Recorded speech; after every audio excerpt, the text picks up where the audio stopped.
So I happen to live fairly close to one of the measles outbreaks that is currently ongoing.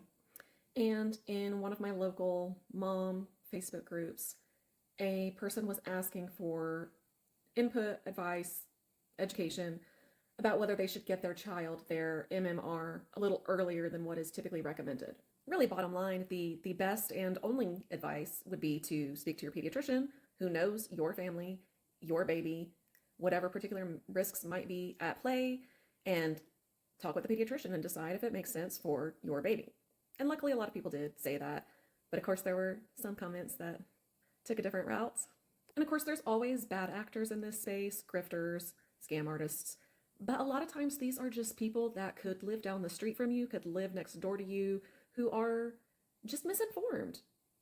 And they're trying to do the best for their kids, and they really believe that they are doing the best for their kids. That said, one of the comments that I will admit gets to me, irks me, annoys me, is when someone says something along the lines of, please do your research and make an educated decision for you and your baby. Like, are you working in a university lab with actual measles virus? Are you comparing immune responses both before and after vaccination? Or before and after measles infection? Are you doing epidemiology? Are you writing meta-analyses? Systematic reviews?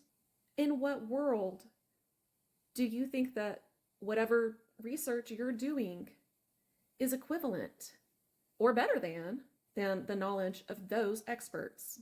What people like this almost always mean when they say this is that they've read a bunch of articles, they've watched a bunch of videos, they've read books, and maybe they have put a lot of time and effort and even money into that endeavor. But again, in what world is that equivalent or better than the education and continuing education of the actual experts?